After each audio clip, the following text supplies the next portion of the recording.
유쾌한 남자들의 시시콜콜 토크쇼 김프로쇼 지금 시작하겠습니다. 저는 김프로입니다.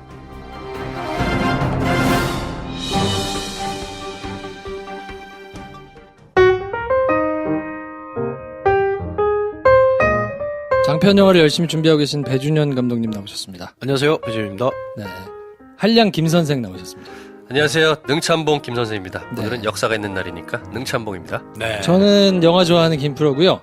오늘 사연은 매우 특별한 분이 사연을 보내주셔가지고 굉장히 길고 심도 깊은 그렇습니다. 사연 해결하는 날이 되지 않을까. 그렇습니다. 오늘만은 오프닝이 본편을 압도하는 중량감이 있다. 길 수도 있어요. 네. 본편보다. 네. 각오해 주시고요. 왜냐하면 이거는 굉장히 중요한 문제라 저희한테. 그럼요. 그래서 오늘은 사연자를 네. 직접 모셔보도록 하겠습니다. 마이크 준비되어 있어요. 그래. 네, 빨리 나오세요. 자, 일로 와. 우리 여름 작가님이 사연을 보내주셨는데 그러니까요. 이걸 뭐 여름 작가 사연을 네. 김 선생이 읽을 거야? 이상하잖아. 그러니까. 네, 어. 빨리 나와주세요. 본인 사연 본인 읽어야죠. 그렇죠. 일로 와봐. 지금 방송사상 최초로. 네. 진짜로 이거 제가 네. 좀 이렇게 지켜봤는데 네. 저희들이 지켜보니까 진지해요. 진지해요. 매우 진지해요. 진지해요. 세상 진지하더라. 네. 어. 본인의 그 고민을 얘기해 주세요, 빨리. 그래. 뭐가 고민이에요? 표현이 잘 생각 안 난다 그럴 때 잠깐 참고만 하시고. 네. 그래. 뭐가 고민이야? 빨리 뭐가 고민이에요? 난 괜찮아. 이게 문제야. 이게 아, 고민이야. 그렇지. 이게 고민이 그렇죠. 문제지. 그래도 어쨌든 그렇지. 이 주변 사람들과 하는 이제 문제가 있잖아요. 그러니까. 네, 본인은 문제가 없지만. 근데 제가 음. 요리하는 거를 좋아하지 않습니다. 그래. 좋아하지 않아요. 아니, 좋아하지 않을 수 있어요. 그럼 네, 저도 그건 별로 뭐- 좋아하지 않아요. 싫어하는 건 아닙니다. 근데 좋아하지 않는다. 이것까지는 뭐 문제가 아니에요. 그런 분들 그럴 수 많아요. 있지. 싫어하지 않을 뿐입니다. 그렇죠. 잘 못하니까. 네. 제가 며칠 전에 네. 너무 배가 고파서 라면을 먹고 퇴근해야겠다 네. 생각을 했습니다. 그날 점심을 너무 가볍게 먹었거든요. 아. 그래요. 네. 그럼요. 하지만 라면이지 않습니까? 그래. 라면을 끓였습니다. 그날 근데 하루 종일 비가 왔어요. 네. 라면 먹기 너무 좋은 날이었어요. 그래요. 창문을 열고 네. 라면을 정성껏 끓여서 이제 라면을 가지고 음. 노트북 앞에 앉아서 네. 입에 넣었는데 뭘 이렇게 길게 얘기해. 라면을 끓였는데 라면이 너무 맛이 없어서. 버리더라고 자기가 먹다가 지 혼자 끓여 먹더라고 지 혼자. 그리고 막 먹다가 이러면서 버려. 그러니까 사무실 라면 냄새 가득하게 이러면서 버리는데 아니 제가 진짜 끝까지 먹으려고 노력을 했어요. 왜냐면 진짜 그쵸. 배고프고 빨리 퇴근해야 되는데. 그치. 근데 먹다 진짜 너무 맛이 없어서. 그래서 음식물 쓰레기고. 제가 아니, 음식물 그래서- 잘 안 남기잖아요. 그러니까. 사연을 보내달라고 그랬어요. 네, 이거는 사연을 보내야 될 것 같다. 네네. 왜냐면 라면을 끓여서 맛이 없기가 진짜 쉽지 힘들잖아. 않거든요. 그렇죠. 네. 왜 쉽지 않아요? 쉽지 않아요, 그건 진짜. 그렇지, 쉽지 않지. 어지간한 네. 케이스가 아니고 쉽지 않아요. 맛이 없대. 라면 맛이 없지 이래. 그래가지고 그냥 듣고 흘리려 그랬어요. 그래 요리를 좋아하지도 않고 잘하지도 않는다 그래서 굳이 했다가 망한 거에 대해서 내가 뭐라고 하면 책 잡는 게 되잖아. 네. 그래서 라면이 맛없기 쉽지 않은데 하면서 이렇게 봤더니 혼자 한 마디씩 더 해. 김치도 아니. 들어갔고 달걀도 김치와 달걀 넣었어, 또 거기다가. 그러니까 그렇게 들어갔는데 맛없기 쉽지 않은데. 이 맛이 진짜. 없네 이러는 거예요. 어떻게 하면 그럴 수 있지? 아니, 제가 엄청 맛있는 라면을 최근에 먹어서 네네네. 저렇게 끓여야지 라면이 맛이 있는 거구나. 그렇죠. 이제 몇 포인트를 봤어요. 아, 그래요? 그래서 저걸 하면 저렇게 하면은 이런 맛이 나오는구나. 그렇죠. 그러면서 싶어서? 나한테 이렇게까지 얘기를 했어. 그리고 면발이 이렇게 맞아. 끓이면서 그걸 원했지, 내가 그걸 이렇게 원했지. 들었다 내렸다 하면서 공기와 맞아요. 이렇게 해야 맞아요. 이렇게 그걸 이게 배웠어요. 거기서 김프로쇼 리부트 하면서. 그래. 같이 이제 사연 얘기했을 때. 네. 라면을 어떻게 끓이냐. 네. 요런 얘기 하면서 이제. 했었지 우리가. 그렇지, 면발을 그렇지. 이렇게 해야, 그러니까 그거를 이제 듣고. 한 거야. 나름 다 했어요. 그러니까 할 건 다 했어. 다 했는데 김치 넣었지, 계란 넣었지, 그렇지. 맞아요. 면발 들었다 놨다 했지. 그렇지. 맞아요. 그래서 내가 물어봤어요. 김치 언제 넣냐? 그러니까 처음에 그 상상을 해봤어요. 물 끓이고 면 넣고 일단 김치를 넣었어. 확 식을 거 아니야. 거기다가 이제 면발 막 이러고 있었던 거야. 면발 아래 위로 막 하다가 계란 팍 계속 넣고 계속 막 이런 거야. 여러분 아닙니다. 그런 다음에 이렇게 딱 여러분 나오고 아니에요. 먹는데 이거 개죽이지. 질문이 있어요. 네. 라면을 먹었을 때 맛이 없다라는 느낌을 좀만 묘사해보면 안 돼? 예를 들어 그치. 싱겁대더라, 아니면 그래. 면이 퍼졌대더라, 물을 잘못 맞췄거나. 아니면 계란 맛이 퍼져가지고 느끼하대더라 이럴 수 있잖아요. 아니 제가 물 맞추는데 특히 자신이 없어서 네네. 그게 500ml인가요? 네. 네네네. 네, 그 500ml 정도 되는 컵이 있어요. 그래서 계량컵이 계량컵 심지어 있어. 할 건 다 한다니까. 계량컵이 세계 아니야. 8대 미스테리다. 세계 8대 미스테리. 그렇지. 라면 설명서대로 만들었고 기호에 따라 뭐 파 이런 거 김치, 첨가하신 맛있을 걸로 넣었는데 심지어 맛없어. 이제 물을 넣고 그래요. 저 약간 싱겁게 먹어서 네. 물을 좀 더 넣었어요 더, 그거보다. 조금 더 넣었다. 조금. 근데 괜찮아. 생각해 보니까 음. 약간 싱거울 것 같아서 김치를 김치 그때 넣었어요. 넣었구나. 아, 김치를 나름- 넣고 그러면 끓였어요? 팔팔 끓일 때까지? 아 생각이 잘 안 나는데. 그러니까. 아직 몰아붙이지 마. 우리 수사하는 게 알았어요. 아니잖아. 뭐라 하는 게 아니니까 뭐라- 괜찮아. 그렇지, 그렇지. 근데 그 맛있게 제가 먹은 라면이 스프를 먼저 넣더라고요. 맛있게 그래서 물이 먹은 끓을 라면이? 때 스프를 넣고 그래요. 스프가 맛을 내는 거잖아요. 네네. 김치도 맛을 내는 거라고 생각해서 스프랑 김치를 같이 넣었어요. 스프랑 김치 같이 넣었어요.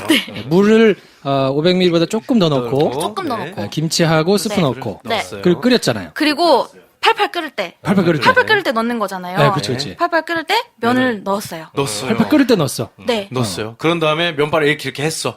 네, 근데 처음에 하려니까 잘 안 되더라고요. 네. 면발이. 뜨겁고 아직 아니 덜 풀렸고, 그래. 덜 풀렸고 아. 뜨거워가지고 그렇죠. 뜨거워가지고 이제 하지만 맛있는 라면을 먹기 위해서 열심히 들었다 놨다 했어요. 뜨겁지만 네네. 아니 그 저 면발이 풀어졌을 때 면발이 어땠을 때?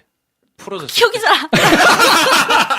브루스타 갖다 놓고 똑같이 재현해보고 해보고 싶어. 순서대로. 아니 진짜 이 미스테리거든. 그래도 맛없나? 아니 일단 물이 끊었잖아. 그렇죠. 여기서 면발을 만약에 물이 끓기 전에 면발을 집어넣었으면 망할 수 있어요. 망할 수 있죠. 근데 일단 물이 팔팔 끓었잖아요. 네, 맞아요. 그 라면을 정확해요. 넣고 뭐 조금 한 15초, 30초 이렇게 지나면 풀리니까. 이게 풀리잖아요. 면이. 그 들었다 놨다 했다는 거는 면을 젓가락으로 집었다는 얘기니까 그렇지. 면발이 근데- 다 풀렸다는 얘긴데. 근데 그렇게 되게 풀리는데 시간이 오래 설마 걸리는데요? 딱딱한 거를 막 들었다 놨다 하진 않았을 거 아니에요. 네모난 왠지 모양 막 되게 오랫동안 했어요. 되게 오랫동안 했어요. 공기를 또. 만나게 해주려고. 그래서 얼마나 끓였어요? 그렇게 얼마나 해서? 했어요. 그래서 또 제가 눈으로 봐서는 얼마나 많이 익었는지 모르잖아요. 네, 그래서 네. 한 줄을 먹어봤는데 너무 딱딱한 거예요. 아, 너무 딱딱했어. 아직 익지 않았어. 아직 익지 않았어. 아직 익지 않았어. 그래서.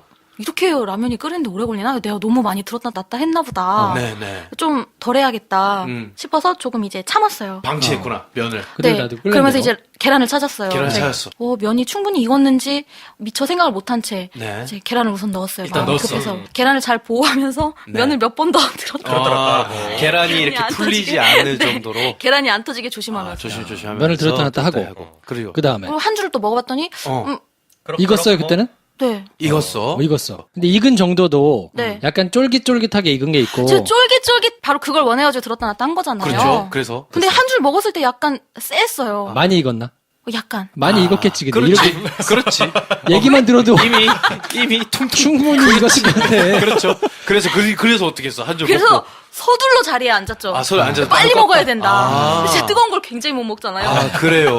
그래서 막 그렇지. 갖다 놓고. 얼른 시켜가지고 막 시켰어. 입에 넣었는데 응. 이게 아닌 거예요. 아닌 거지. 이게 완전 노텐션이야. 아, 면이. 면발이. 그래서 이게 그래요. 약간 마음이 상했어요. 내가 그렇군요. 쫄깃쫄깃한 거 먹으려고 뜨거운 거 다 참고 들었다 놨다 했는데 네. 얘가 그러면 끓인 냄비 그대로 먹었어요? 아니면 그거를 뭐 이렇게 그릇에 다른 데다 옮겨놓고 먹었어요? 그냥 먹었어요. 그냥 냄비째. 먹었어. 냄비째. 진짜 빨리 옮겼구나. 네, 네, 지금 네. 라면으로 할 수 있는 모든 안 좋은 초식은 다 했어. 그렇죠. 그게 맛이 없지. 그럼요. 그리고 계란을 넣었어요 했을 때 옆에 계란이 준비되어 있다고 보지 않아 난. 면발 이렇게 하다가 이제 놔두고. 너무 자주 하면 안 된다 하고 놔두고 얼른 냉장고 문을 열었죠. 그러니까 얼른 냉장고 문을 열어야 되는 거죠. 계란이 준비돼 있어야지.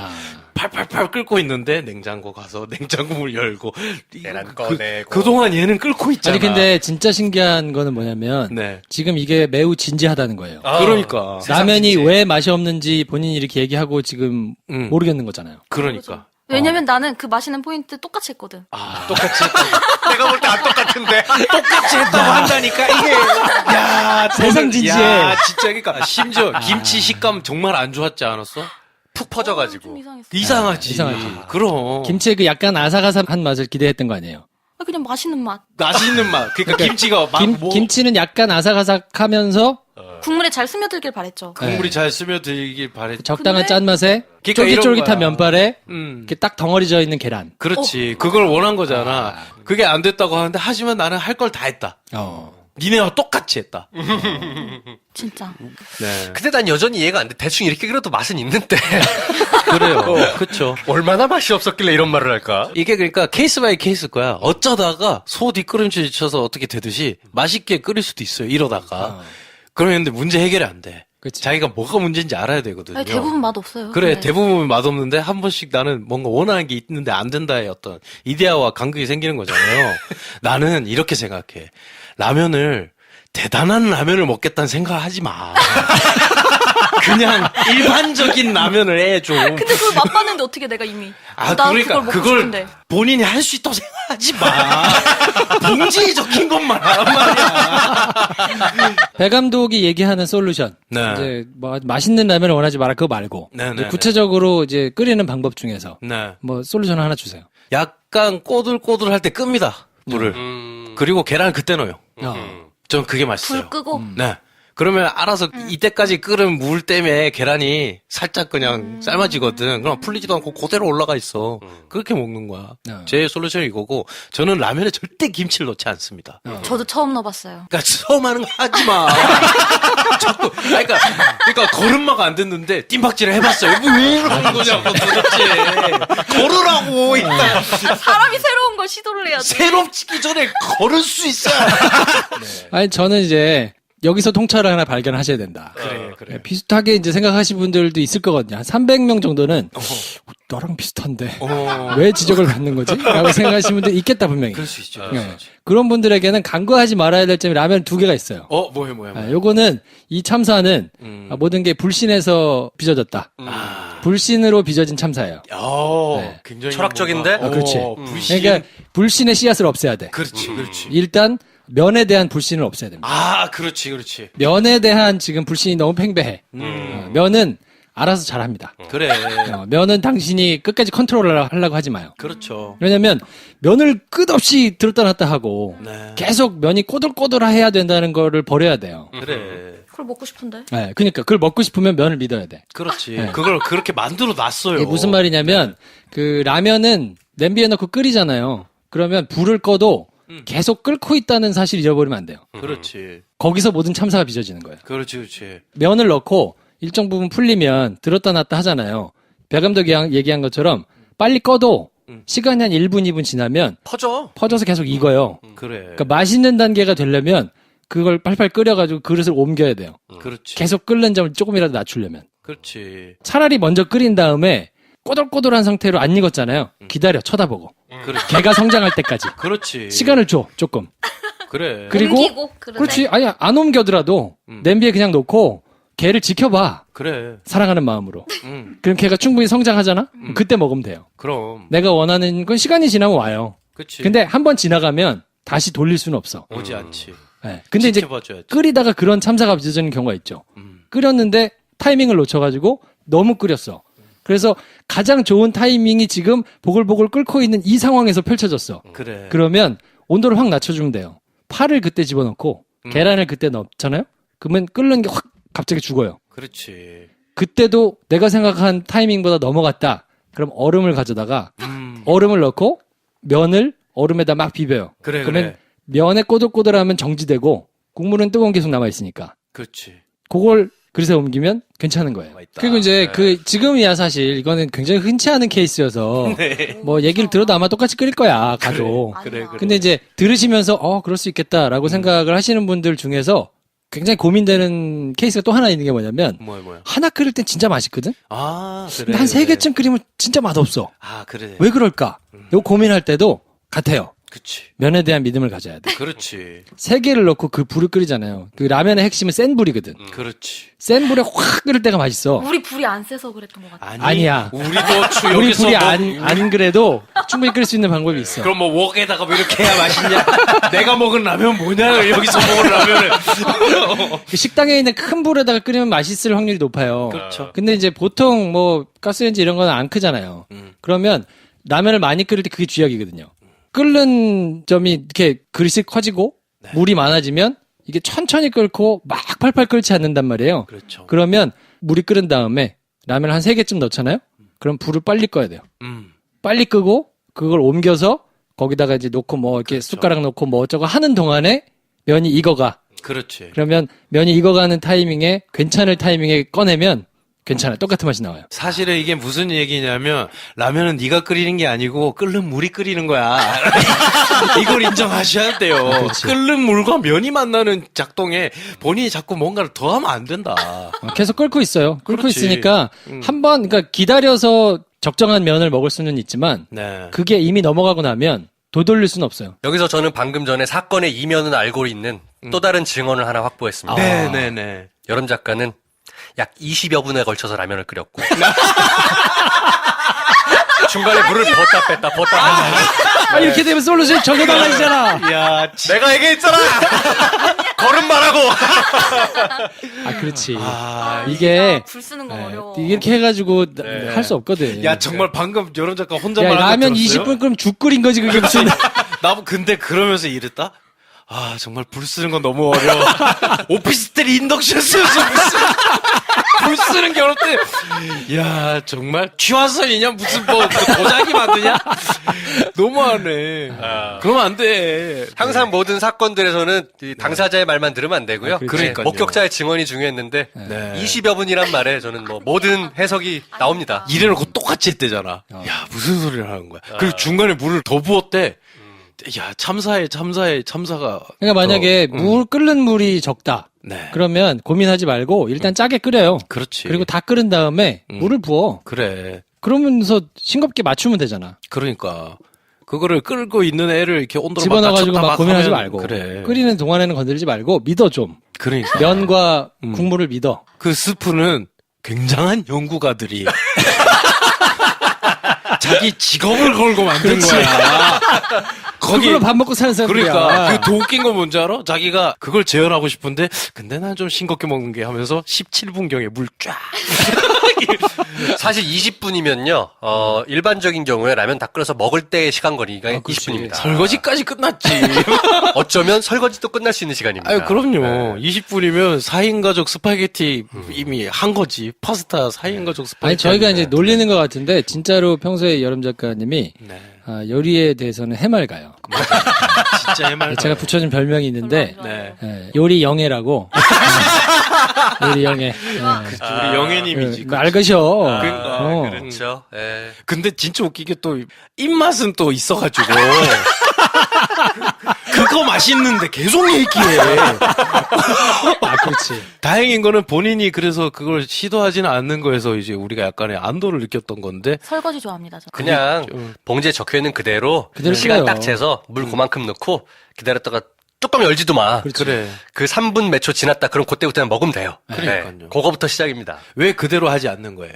뭐 그대로 했어요. 아 20분이래잖아. 중간에 물럭 때문에 계량컵을 왜 들고 가요? 계량컵을 시계를 손목 시계를 차고 있으란 말이야. 자, 그래서 오늘 사연 주신 우리 여름 작가님께는 네. 미식 잡지 파인다이닝 한 번 드릴 테니까. 그 지금 안목은 가서 좋다. 좀- 그렇지. 그래. 네. 파인다이닝. 제발 적힌 대로 해라. 그러니까. 컵라면 드세요. 그래. 제발. 그래. 컵라면 먹어. 컵라면 먹어. 끓으면 끓은 물 넣기만 하면 되잖아. 아니 어느 정도냐면 그 여름 작가는 네. 계란으로 네. 탕수육을 하시는 분이라. 그럼요. 아, 깜짝 놀랐어 진짜. 그 시간도 비슷하게 걸려요. 아니 소리가 탕수육 소리가 나. 그래서 소리랑 시간. 탕수육을 하나? 네. 웬일이야? 무슨 소리가 나? 계란 후라이야. 그러니까. 계란 후라이를 하는데 탕수육 소리가 나요. 그러니까요. 들어봤어요? 그 기름 장난 끓는 아니에요. 소리? 장난 아니에요. 네. 야 이거 뭐지? 야. 기름 조절을 기름 조절 이러고 있다. 아 기름에 담그잖아 계란을. 깜짝 놀랐어 난 진짜. 그러니까요. 그리고 그것도 한 10분 해요. 그리고 계란 후라이를? 그렇지. 기름이 튈 거 아닙니까? 얼마나 고통스러워 하시냐고 또. 그래서 뭘 그렇게 어려운 걸 하길래 하고 가면 계란 후라이 두 개가 두 밑이 개야. 까맣게 딱 묻어가지고 그리고 나한테 그때 그랬어. 뒤집을 수 없어. 그때 나한테 또 이런 말을 하시더라고요. 벽에 다 튀고 막. 여기 그리고 손에도 튀고 막 지금 막 많이 힘드신 상황이야. 막 이러면서 막 난리가 났어요. 그리고 막 기름에 둥둥 뜬 계란을 또 이렇게 옮길 수가 없잖아. 그럼 이렇게 젓가락으로 집어야 되는데 그럼 깨지면 안 되니까 막 혼자 전투를 벌이고 있더라고요. 그래서 사투를 벌이고 있고. 내가 이거 보고 있으니까 두 개는 어렵다. 뭐? 야, 그럼 3개 하면 어떻게 되는 거지? 난리 나지. 와 진짜 해맑게 얘기할 두 개 어렵지, 그렇지. 아니, 그래서 이제 계란 후라이가 나왔을 거 아니에요. 네. 계란 후라이 그러면 겉은 뭐 당연히 이 상황이 됐는데 뭐 하얗겠어요? 뭐 까맣지? 그렇죠. 그러면 위에 있는 흰자라도 괜찮냐? 노랑 통닭이야. 기름을 얼마나 먹은 거야? 네. 샛노란 노란자에 그렇죠. 그 누르스름한 흰자. 그렇죠. 그러고 나서 나중에 그렇게 계란 후라이 이 맛이 아니네 이러더니 결국은 그냥 혼자 시리얼 먹는다. 그리고 우리가 맛있는 저녁 먹으러 가자 그러면 배부르대. 맞아. 뭐 먹었대. 야, 총체적인 난국이에요. 어떡하면 좋아 정말. 하여튼 파인다이닝. 네. 한번 보내드릴 도와주세요, 테니까. 여러분. 네. 돈 많이 벌어서 사드세요. 아, 네. 정말. 자, 오늘은 잠깐 광고 듣고요. 프린스 씨 모시고 찾아뵐 텐데, 와, 진짜 오프닝을 이렇게 길게 한 건 처음이에요. 블록버스터급 오프닝이었네요. 네. 이제 잠깐 쉬고 돌아오겠습니다.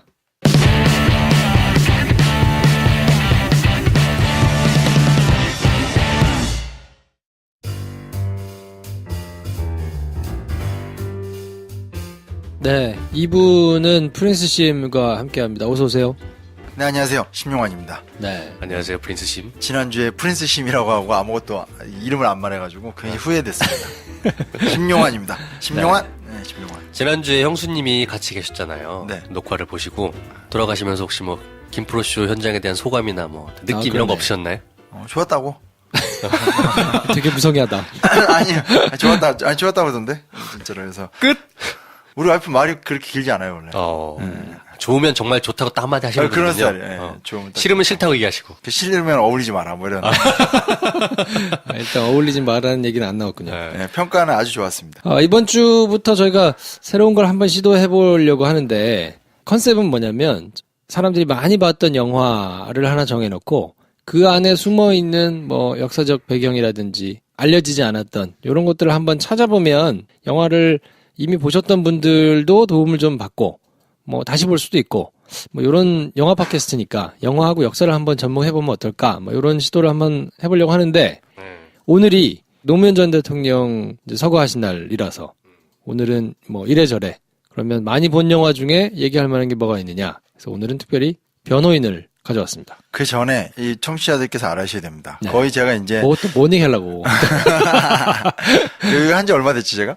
한 몇 달 됐죠? 한 서너 달 되지 않았나요? 예, 선호다 되자마자 무슨 자기 집안 하인 부리듯이 그냥 다 갖다 낍니다. 지금 뭐 여행을 가야 되니까 뭐 여행을 준비해 오라는 등 이제는 갑자기 뭐 이제 우린 영화 팟캐스트니까 당신도 좀 영화에 맞춰서 준비를 해라는 그렇지. 등 근데 본인이 그리고 또 이제 영화에 조예가 이제 깊으시잖아요. 조만간 이제 나오기 좀 또 이제 저기 역사적 인물 좀 사람 좀 데려와서 같이 뭐 좀 하라는 등 지금 섭외까지 맡기고 있어요. 요건 얘기 안 했는데 자기가 제발 지렸나 보다. 아니 아무튼 중요한 게 뭐냐면 이렇게 매주 고정 코너면 그냥 그 주에 컨셉이 있는데 그 주 안에 코너가 너무 많아. 해보는 거지. 여러 가지를 해보고 살아남는 거면 남기는 거예요. 여러 가지 해본 다음에 이제 다 한 다음에 이제 없네? 꺼져 뭐 이렇게 되는 거 아니야? 오래 그러진 그렇진 않죠. 않죠. 근데 영화를 되게 좋아하신다고. 아니 영화에 조예가 깊으시잖아요. 조회가 깊단 말은 좀 민망하고요.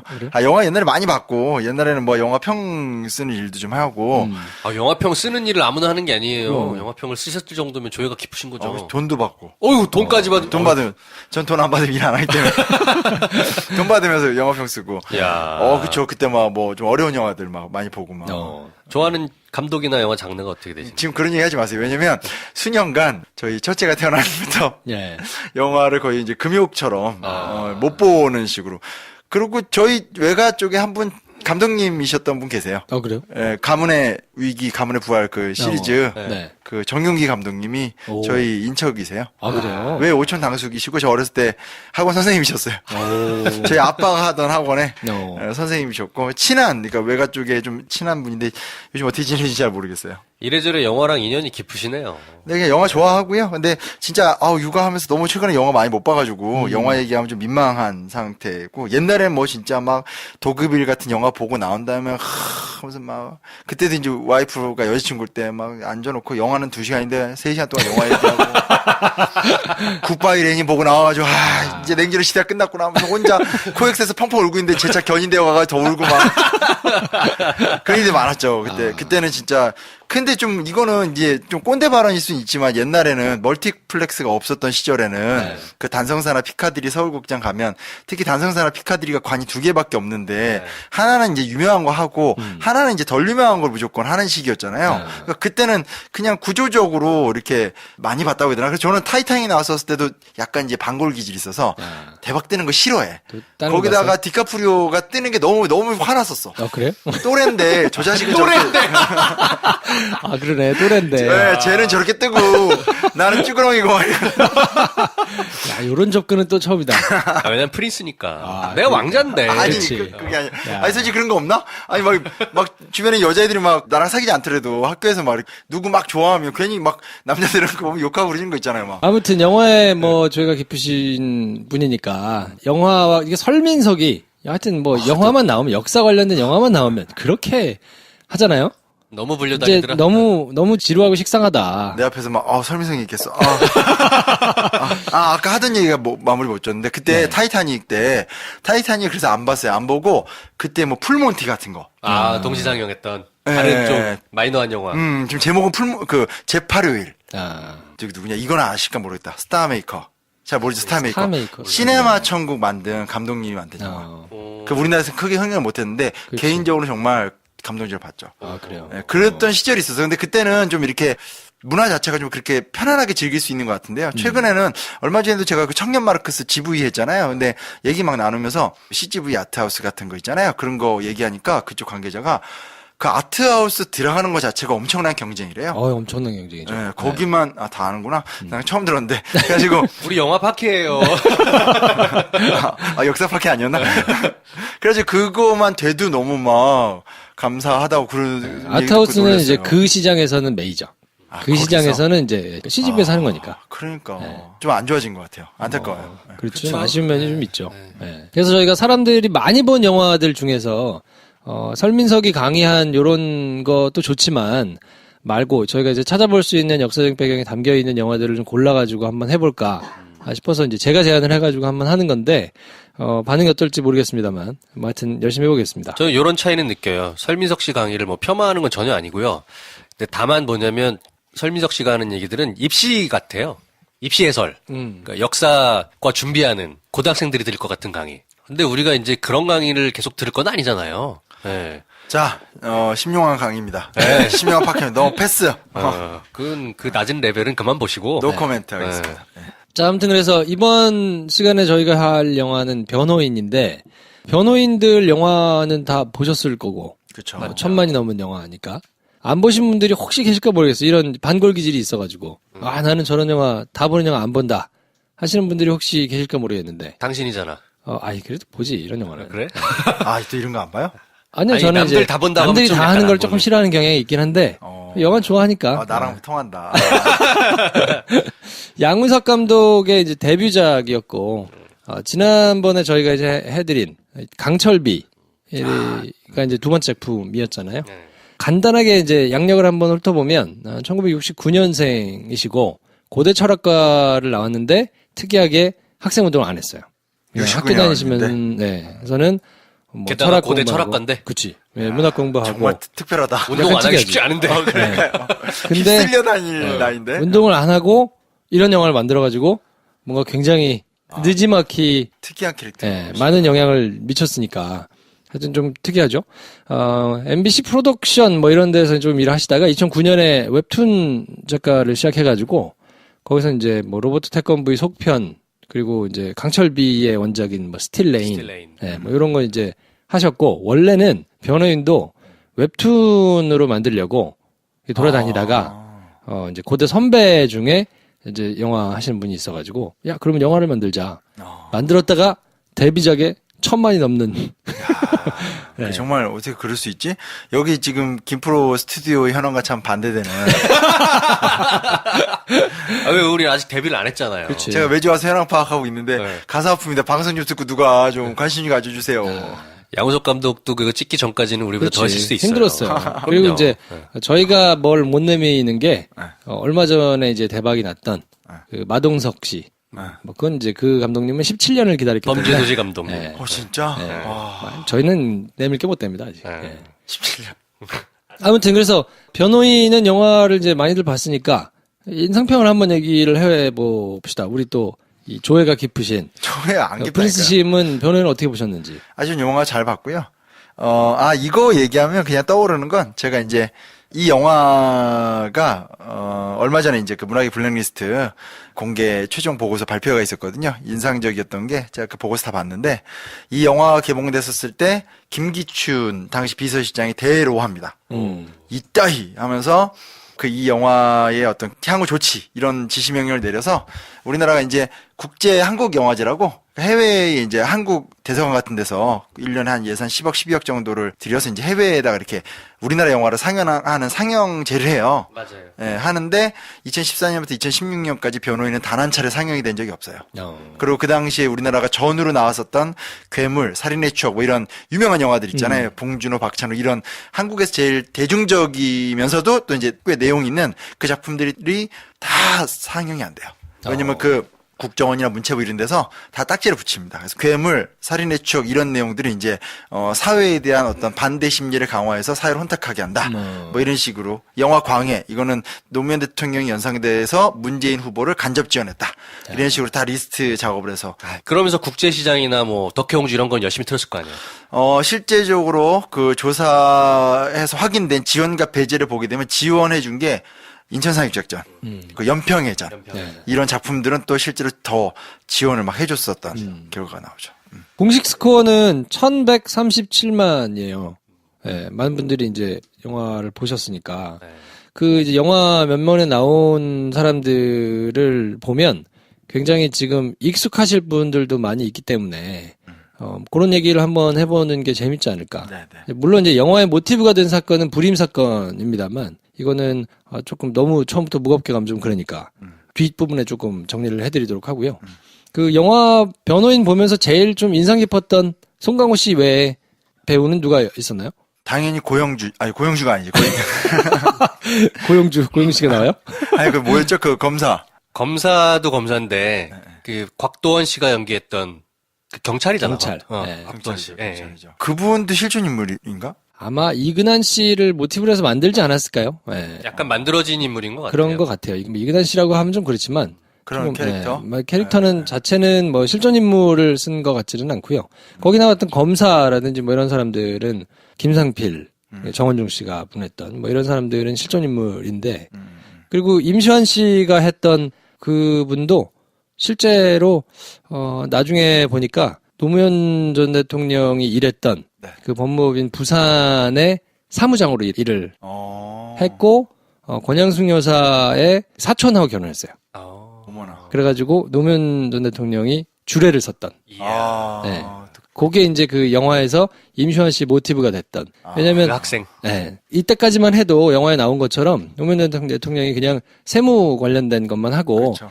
자기는 뭐 시국 이런 거 잘 모르겠고 그냥 그렇게 있다가 요 사건을 변호하러 갔는데 경찰서를 가보니까 자기가 이제 혹시 뿌락진가 싶어가지고 막 이렇게 경계하던 막 이런 거를 봤다는 거예요. 근데 그러던 와중에 맞은 흔적을 보고 이게 뭔가 싶어가지고 그때부터 이제 막 쫓아다니고 싸우고 뭐 이러면서 이제 본인이 직접적으로 민주화 운동에 투신하게 된 결정적인 계기가 됐던 사건이니까.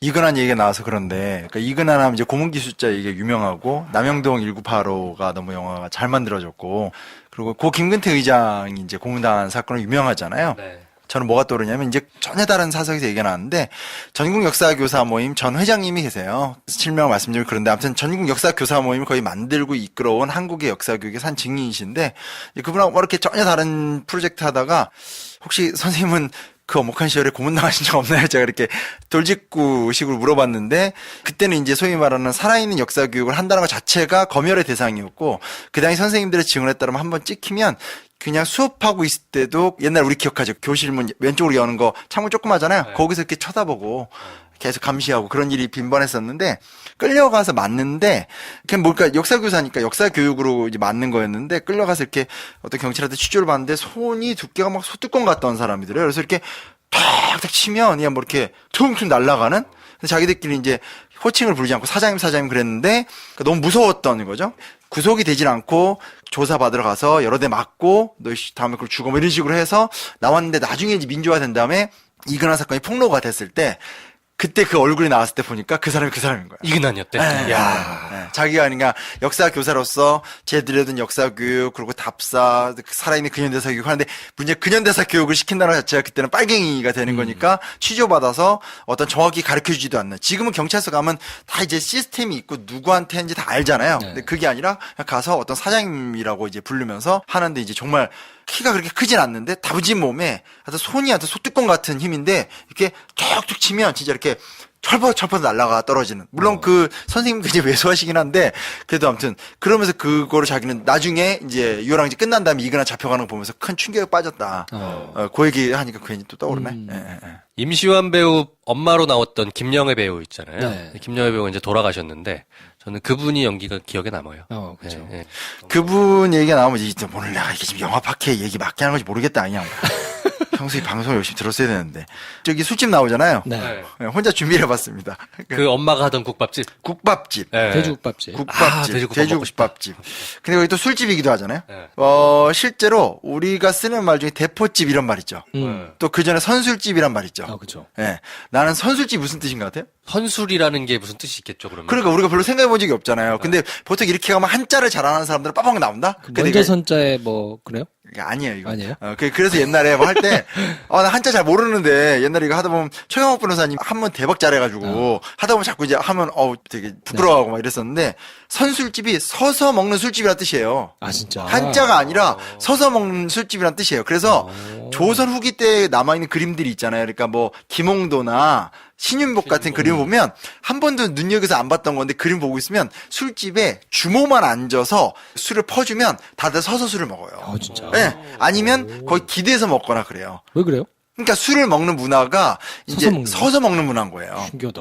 기록이 많. 대충 서서 먹는 거구나. 네. 그 일본도 가보면 일본에 그 도쿄나 이렇게 신주쿠 골목 들어가 보면 직장인들 되게 웃긴 게 이렇게 뭐 오뎅 꼬치 같은 거 쫙 놓여진 데서 서서 회식하잖아요. 네, 몰랐어요? 앉아서 하던데. 회식은 모르겠죠. 모르겠지만 하는데 서서도 이게 뭐 얘기하면 제로섬을 가지 말자고. 우리가 너무 그런 걸로 서로를 공격하고 비난하는 나쁜 문화 그런 거 없어져야 됩니다. 근데 이게 진짜로 이렇게 서서 쫙 서가지고 꼬치 먹으면서도 막 회식하고 그래요. 되게 전 진짜 신기했었어요. 근데 먹고 노는데 그런 거 일례를 그런 것처럼 조선 후기 때의 어찌됐건 술집 문화가 서서 먹는 문화예요. 몰랐다. 그래서 선술집이군요. 네, 그거 아니면 아예 이렇게 기생 끼고 먹는 건 따로 있는 거예요. 아. 네, 그러니까 서민들이 보통 먹는 건 서서 먹는 술집. 네. 그래서 이제 기생 끼고 먹는 집은 기생집이었던 거고 선술집이 따로 있었는데 해방이 된 다음에 진짜 웃겼던 게 미군이 원조를 막 주면서 기름 같은 거 이렇게 드럼통에 담아오잖아요. 네. 그러면 드럼에서 기름을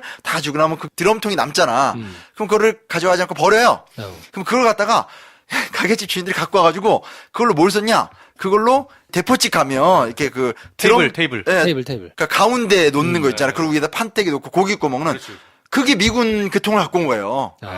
시작이 그거군요. 그래서 그 드럼통으로 갖고 와서 원래 거기 서서 먹었었어요. 예. 그래서 그 자연스럽게 선술집이 대포집으로 바뀌게 된.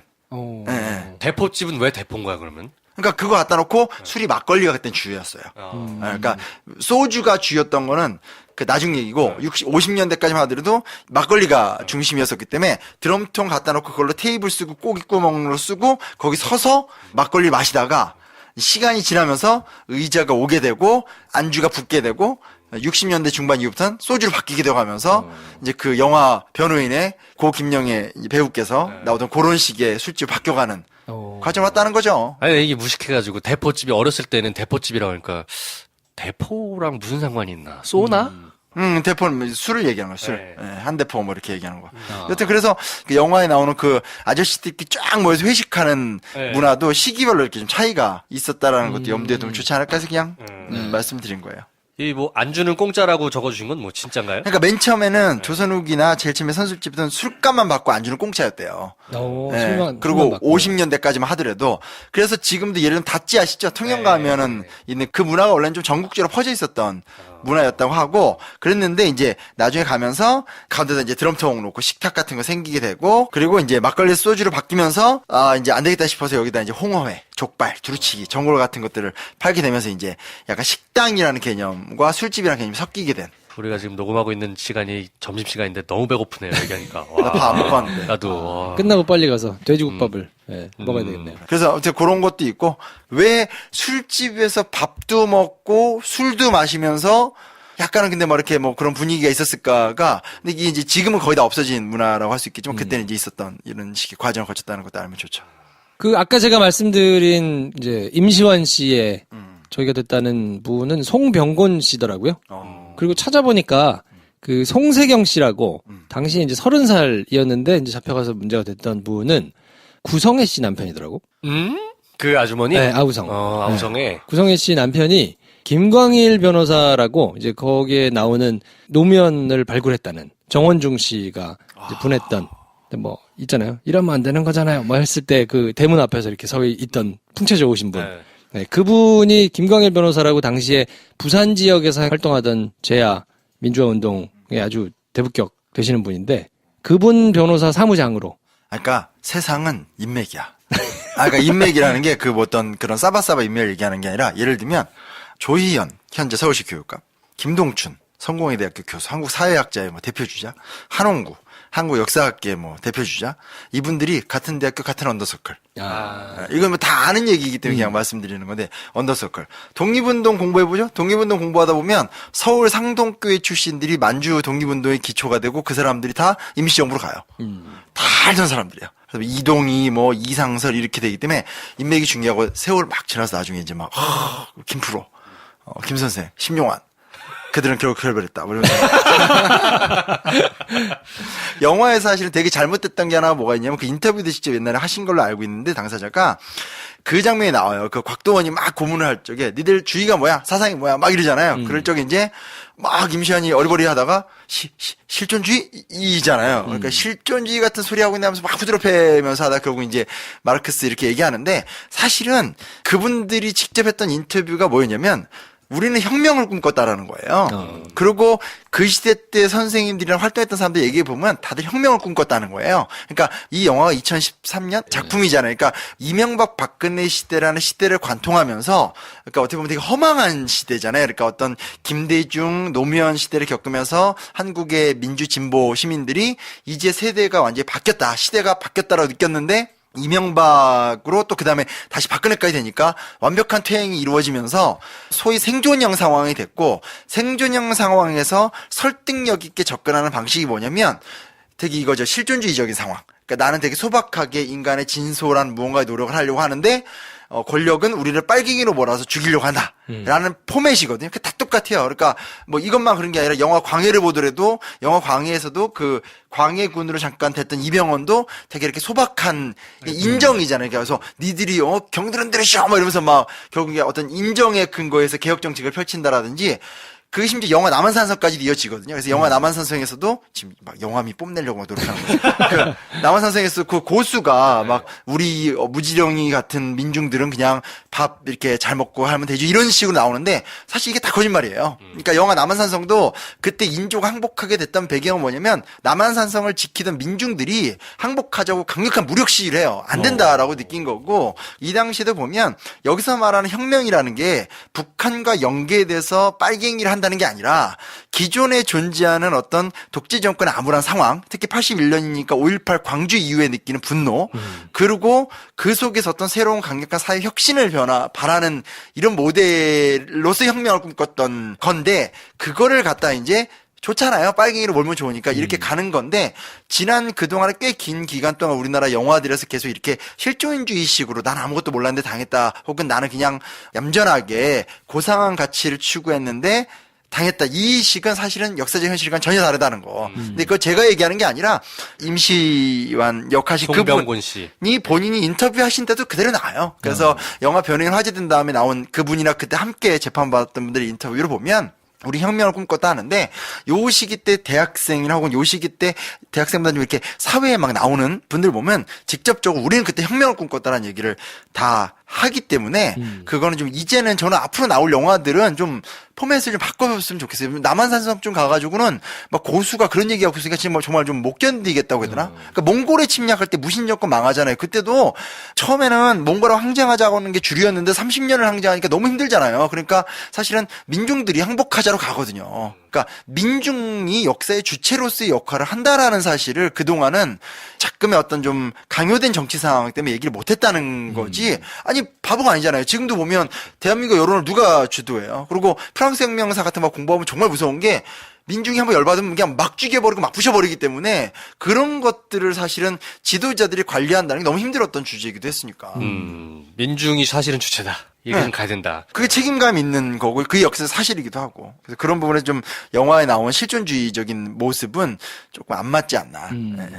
그리고 이제 영화에 보면 이에이치카가 쓴 역사는 무엇인가, 역사란 무엇인가. 역사란 무엇인가라는 책을 가지고 변호하는 게 이제 한참 나오잖아요. 그쵸. 뭐 영국 대사관에다가 뭐 편지를 써봤는데 뭐 어쩌면 이렇게 하면서 이제 나오는데 그때 당시에 그러면 영화에서 다뤄진 불임 사건 피해자들이 봤던 책이 도대체 어떤 거였나. 왜냐면 이제 그게 가장 주요한 물증이고. 확실히 영화를 준비하니까 말이 많아졌어. 왜 이렇게 그냥 너무 혼자 하시니까 힘들다 그래가지고. 나 투덜대서 지금 배려해주는 거야? 그래서 그걸 찾아봤더니 책들이 뭐 전환시대의 논리. 이건 뭐 1974년에 이제 이영희 선생님이 쓴. 근데 그건 이제 그만 얘기했으면 좋겠어. 이제 너무 많이 했어. 항상 이제 내가 말하기 좀 거시기 한 거는 김 선생이 다 해. 네. 사실은 물론 이영희 선생님이 그 시대 때 또 저 책이 갖고 있는 시대적 가치를 폄하하는 건 전혀 아닌데 이게 똑같은 게 뭐냐면 시간이 지나면 한국 사람들은 진보든 보수든 굉장히 뭔가를 우상화하고 신화화하는 경향이 분명히 있는 것 같아. 근데 사실은 지금 읽기엔 난 적합한 책 같지는 않고 강연도 사실 이영희 선생님 이제 서거하셨지만 이영희 선생님 뭐 한 이미 10년, 15년 전부터 강연들을 가면 원론적인 얘기를 많이 하시거든요. 그러니까 절대 저는 폄하하는 게 아니고 훌륭하신 분이지만 이분의 전성기는 이제 한 30년 전, 40년 전이잖아요. 그리고 그 이후에 창의적 얘기들이 많이 나와야 되는데 우리나라가 좀 안 좋은 게 역사학계 쪽도 그렇고 시민사회계 쪽도 그렇고 어느 시점이 딱 지나고 나면 운동의 주체 세력 자체가 50대, 60대로 올라가면서 자기들의 선배들이 되게 이렇게 더 신화가 되면서 이렇게까지 따라 올라가는 경향이 분명히 난 있는 것 같아요. 그건 좀 아쉬워요. 그런 거 있죠. 근데 뭐 제가 신화하려는 건 아니고. 아니 그냥 당시에 목록에 들어 있었다고. 아니 같이 가는 거 아니야? 이렇게 갑자기 나만 나쁜 놈 된. 그러니까 생각나서 그냥 이거는 사실 한번 말씀드린 거예요. 그러니까 정말 좋은 책이고 정말 훌륭하신 분이고 그 시대적 가치를 인정하지만 자칫 우리 사회가 어떤 부분에서는 1987년에 민주항쟁을 주도했던 사람들도 이미 우리 사회의 기득권이 돼버렸기 때문에 그분들이 그 윗세대들을 굉장히 의미 있게 만들고 그리고 자기들이 그 당위성을 부여하는 신영복 선생님도 마찬가지잖아요. 그러나 문제는 뭐냐면 지금 이미 그 세대에 못 끼는 우리 같은 세대가 벌써 40대란 얘기는 뭐냐면 이젠 좀 다음 세대들의 이야기와 바운더리의 자리를 안 열어주겠다면 우리가 엽시다. 그러니까 너무 그 부분은 마음에 안 들어요. 왜냐면 언제까지 해먹을 거예요, 도대체. 그거는 좀, 이거 어떻게 마무리하지? 어떻게 마무리할 셌나? 큰일 났네? 잘 마무리된 것 같아요. 담론이 바뀌어야지 세대가 바뀌면. 그쵸. 아니, 언제까지 그 시대 얘기해. 그래, 여기, 맞아요. 핸드폰도 없던 시절 얘기를 왜 이제 하고 있냐고, 지금. 그래서 나 목록 계속 얘기해도 돼? 나 왜 목록 하나 얘기했다가 지금. 맞아. 우리 와이프 찾아왔는데. 한마디 했다. 오빠 여기서 왜 이렇게 거침이 없어? 큰일 났다, 이거. 편집. 왜냐면 그 영화에서 이제 송강호가 책을 막 던진단 말이에요. 그리고 그 모임 자체가 이제 독서 토론이었는데 막 도망 다니고 잡혀가고 막 그렇잖아요. 그럼 도대체 그때 무슨 책들을 봤길래 뭐 그랬을까? 뭐 그 목록이 이제 나온 적은 없으니까 전환시대 논리, 뭐 난장이가 쏘아 올린 작은 공. 저건 이제 거의 중고등학교 필독서가 됐죠. 네. 시험에도 많이 나오고. 우상과 이성, 그리고 뭐 역사란 무엇인가, 자본주의, 사회주의, 민주주의, 경제사관의 대문제, 제3세계의 이해, 뭐 요런 책들이 그때 당시에 실제로 불온서적 그걸 돌려본 거라고 목록에 나와가지고. 난쏘공은 가장 재미있는 여러 가지 수능의 문제 많이 출제되거든요. 그래서 수능에 나온 문제를 갖고 조세희 씨가 문제를 풀어서 20점인가 맞았다고. 유명한 일화가 있습니다. 네. 저자가 직접 풀었는데. 저자가 풀었는데. 그러니까 이거 내가 쓴 소설이거든. 근데 틀렸어. 이렇게 되는. 그러니까 한국이 갖고 있는 어떤 그 문학적 상상력과 어떤 그런 자유로운 사고를 얼만큼 막고 있는지가 그건 정말 심각한 문제의 어떤 단면인 것 같고요. 그리고 저기 좀 하나 빠졌네. 해방 전후사의 일단 뭐 이 이후에 뭐 한 서너 권 정도 더 있는데 네네네네. 네, 저이 정도만 정리했어요. 아니 왜 그 얘기를 제가 했냐면 해전사 인식은 이게 이제 그 시대 때 되게 많이 봤던 책인데 몇 년 전에 뉴라이트가 해전사를 비판한다고 해방 전후사의 재인식인가 책을 막 냈어요. 근데 그 해방 전후사의 인식의 거의 모든 포커스는 뭐냐면 1945년부터 한국 전쟁까지의 모든 생각들이 초점이 돼 있는 거고 놀랍게도 제가 무슨 강연회에서 요청이 와서 해전사를 강의하러 갔었는데 제가 이제 강의하러 가서 그랬거든요. 요즘 세대들의 전혀 관심사가 아니다. 잊혀진 주제다라고 얘기할 정도로 해방 전후에 있었던 일들에 대해서 기성세대들은 되게 중요하게 여전히 생각하고 있지만 또 젊은 세대들한테는 좀 별 관심이 아닌 약간 그런 모호한 사실 중요한 내용인데 조금 잊혀진 부분도 있고 반대편에서는 어떻게 보면 좀 기성세대 50대 이상의 한국 정치나 사회를 주도하시는 분들이 얼마큼 최근에 한국 현대사 교육이 제대로 안 되고 있는가를 모르고 있는 반증에 좀 상황되지 않나. 그리고 저희 문제는 뭐냐면 저 때 나왔던 주로 경제사 책들이 다 뭐냐면 뭐 마르크스적을 떠나서 자본주의 모순을 비판하고 제3세계 국가의 어떤 민족 경제론이라든지 아니면 제3세계 국가의 종속이론 같은 얘기들을 많이 했던 건데 저러다가 정작 우리나라의 저쪽 계열의 사람들이 집결하고 나서 우리나라에 도입됐던 주요 정책들은 여전히 신자유주의적인 보완 정책으로 돌아가고 있다는 것 자체에 어떤 언밸런스함? 그것도 참 흥미로운 측면 같지 않나요? 아이러니하네요. 예. 그러니까 본인들이 공부했던 건 민족 자주경제 혹은 자본에 의한 종속 이런 걸로 공부한 다음에 정작 본인들이 권력을 잡은 다음에 실제로 대한민국에 구동했었던 정책들은 대부분 다 저런 생각들은 다 덮고 구조조정식의 어떤 그런 식의 김대중 대통령이 했었던 거에 거의 뭐 아류라고 좀 거칠게 얘기하면 그런 것들을 하고 있기 때문에 뭐라고 해야 되나 한국의 어떤 정치나 한국의 어떤 개혁 운동 세력이 정치적으로 독재 정권과 싸우는 건 굉장히 유능한지 모르겠는데 적어도 한국 사회의 사회 경제적인 재조직에 대한 준비와 훈련은 정말 부족하지 않은가. 그 얘기를 왜 하냐면 얼마 전에 제 친구가 시민단체 간사로 있는데 그 친구들끼리 야 우리 너무 무식해. 되게 열심히 한 친구들 그래서 공부하자 해서 자기들끼리 교재를 만들었는데 저 때 교재를 보고 있는 거예요. 아직도 아니 얼마 전에 저 대학교 어느 대학교 서점을 갔었는데 충격적이었는 게 대학생들 보는 교재들 있죠? 네. 제가 대학생 때 보던 한국사 통론, 세계사 통론이 그대로 꽂혀 있는 거예요. 20년 전 얘기인데 단박이 형사 같은 그 위대한 걸 좋은 위대한 걸 위대하다고 좋은 말할 수 책들이 있어야지. 사실은 그러니까 담배 한국사는 좋은 책 맞고요. 근데 정말 그 이후에 정말 훌륭한 학자들에 의한 연구 성과가 너무 많이 나왔는데 저는 솔직히 말해서 교내 서점을 정말 얼마 전에 우리나라의 아주 유명한 몇 손가락 안에 들어간 대학의 교내 서점을 간만에 방문했다가 진짜 충격받았어요. 그러니까 저 대학생 때 보던 그 교재를 거의 대부분 그대로 쓰고 있는 거예요.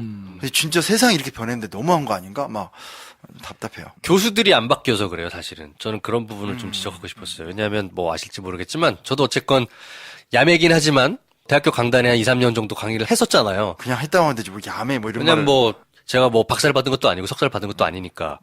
근데 제가 학교 다닐 때 지금 정말 죄송하면 좋아하는 분들이긴 하지만 학교를 다닐 때 제가 배웠던 그 선생님들이 아직 계신데 가리키는 내용들이 보니까 여전히 그때 가리킬 건 더 그대로 가리키고 계세요. 그래 맞아요. 내가 졸업하고 교수를 왔는데도 불구하고 맞죠.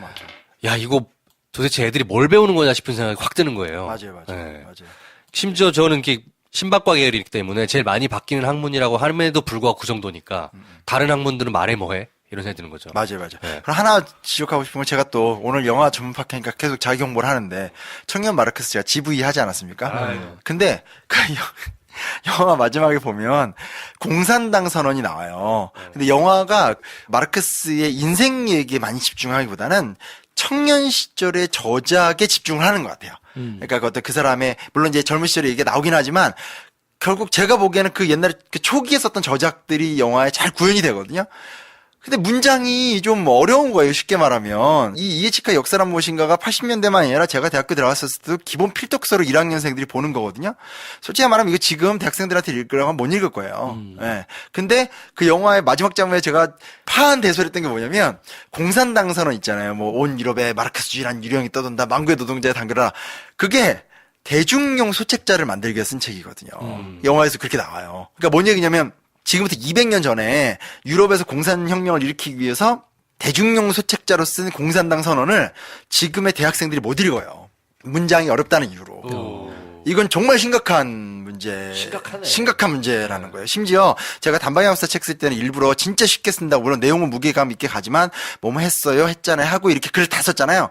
근데도 그 안에 들어가는 내용이 많다고 어렵다고 하는 사람들도 굉장히 많고 뭐 헌법의 상상이나 이런 책들도 사실은 어쨌든 최대한 좀 이렇게 쉽게 표현하려고 노력을 많이 함에도 불구하고 현장에서 화내시는 분들도 있어요. 왜 책을 이렇게 어렵게 쓰냐고. 근데 이거는 우리 사회의 저는 사회적 위기라고 생각해요. 왜냐면 80년대 때 지금보다 훨씬 못 살고 저 때 대학생들이 지금보다 상황이 어려운데도 지금 얘기한 저 책들 있잖아요. 저 책들은 지금 말하면 저거 정말 다 전공서적 전문서적들인데 지금은 저 때보다 훨씬 좋은 책들, 쉬운 책들이 많이 나왔는데 그럼 그걸 읽고 저런 걸 좀 읽어야 되는데 완전히 문해력의 수준이 비교가 안 돼요. 이건 되게 심각한 문제. 해방 변호사 인식 같은 거 갖다 주면 어떻게 못 읽어요, 못 읽어요. 되게 심각한 상황이에요, 진짜. 자, 그리고 영화를 보면 출연했던 사람들 중에 실존 인물들도 있고 아닌 인물들이 있잖아요. 그거를 한번 비교해가지고 좀 보고 싶은데 당시에 이제 부산지검에서 공안 담당자로 나왔던 검사 조민기 씨가 역할을 했던 그 검사 역할은 한나라당 3선 의원인 최병국 전 의원. 네, 이 사람이 이제 그때 이 불임 사건을 조작하는 데 있어서 한 역할을 같이 했었고 그리고 재밌는 사람이 고영주 씨 검사였는데 예, 그때 지금 이제 박문진 이사장 해가지고 머리 하얀 할아버지 있잖아요. 문재인 빨갱이 뭐 하셨던 양반. 그때 이제 여전히 그분은 불임 사건이 이제 공산주의 사건이고 그때 당시에 전혀 문제될 게 없었다. 조작 사건이 아니다. 이렇게 혼자 이제 주장하고 계시는. 그분 주장은 무슨 얘기까지 하냐면 올해 잡아두고 불법 구금하잖아요. 그 당시 수사 관행이었다 이렇게까지 얘기 다 하시는 분이니까. 그러면서 이제 문재인 대통령이 당시에 불임 사건 변호인이었다라고 이제 막 인터뷰도 하고 막 그랬었거든요. 문제가 됐는데 문재인 변호사는 당시에 82년도 8월에 사법연수원을 졸업했기 때문에 시기상 안 맞아요. 이건 81년 아예 사건이라. 상관이 없는. 네, 그때 당시에는 아니었어요. 그러니까 82년도 8월에 사법연수원 수석으로 졸업하고 판사가 되고 싶었는데 예전에 운동을 했던 이 전력이 있어가지고 그걸로 거부되니까 다 치우고 나는 이제 부산 내려가서 변호사한다. 그리고 부산에 와서 노무현 변호사하고 같이 이제 법무법인 부산을 만들었던 거거든요. 근데 노무현 변호사가 그 당시에 불임 사건을 변호를 한참 하고 있을 때니까 이제 헷갈렸던 것 같아요. 그리고 나중에 이 사건이 다 무죄 나가지고 2009년에 최종적으로 대법원에서 이제 무죄 확정 판결이 나거든요. 그때 재심을 할 때 문재인 당시 변호사가 재심 사건의 변호인이었어요. 그랬더니 아마 좀 헷갈렸던 것 같아요. 헷갈렸나 보구나. 네.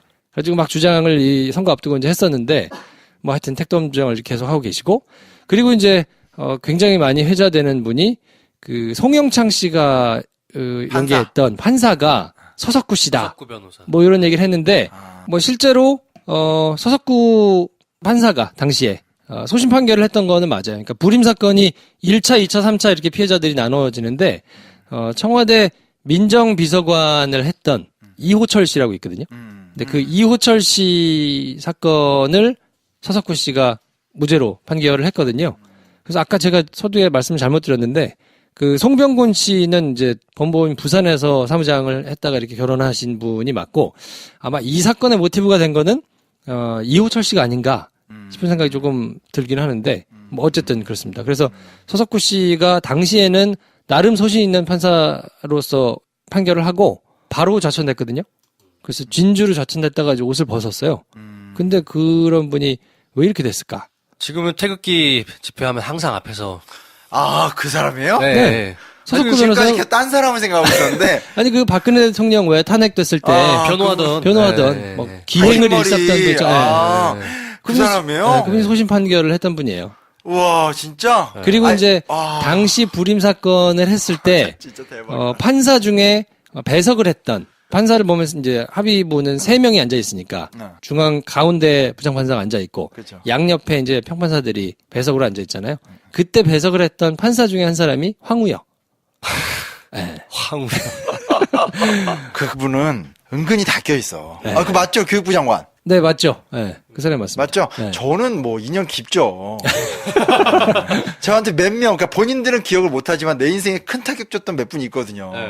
박 누나와 황 총리와 황 서사. 우여형. 네, 우여형. 저분을 제가 옛날에 한참 파릇파릇한 막 이렇게 공부한 대학원생 뭐 이런 시절, 깊은 계단 이런 거 하고 했던 시절에 국회 토론회에서 처음 뵀었어요. 근데 그때 저분이 독실한 기독교 신자이기 때문에 기독교와 자본주의, 기독교와 사회주의 이런 세미나를 했었어요. 근데 인상적이었던 건 한나라당 국회의원임에도 불구하고 굉장히 세련되게 어떤 그런 사회주의나 자본주의에 대해서 여러 장단점을 이야기하면서 굉장히 능수능란하게 세미나를 개최하는 걸 보고 놀랬었어요. 아니, 한나라당에도 이런 의원이 있다니. 그리고 그날 이제 사적으로 만나면서 그때 이제 저희 이제 재단의 이사장님이 그 토론자로 가서 우리 따라갔던 건데, 거기냐면서 명함 주면서 얘기하는데도 되게 젠틀하고, 근데 이제 사람은 결정적 순간에 어떤 선택을 하는가에서 나타나게 되는데 그것도 그렇고 예전의 얘기를 이게 누구라고 봤을 하긴 그런데 어떤 정치인들을 통해서 들었던 얘기도 저분이 이제 어떤 연수 같은 데 가고 하면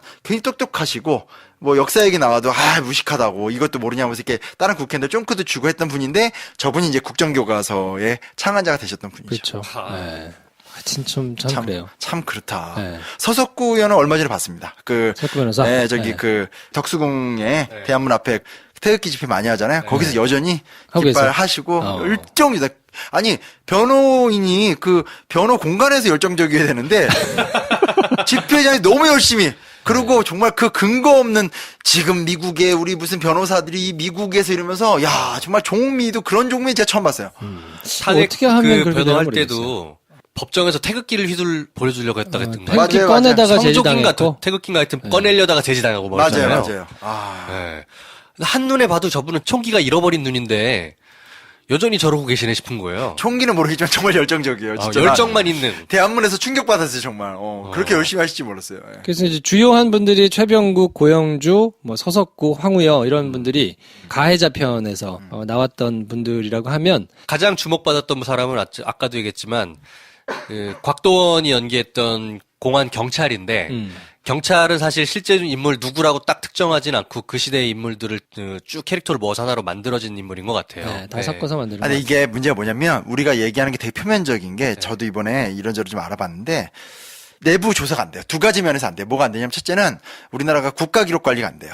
국가기록 관리가 안 돼서 예를 들면 정권이 끝날 적에 자기네 정권 문서 대부분 다 소각을 해요.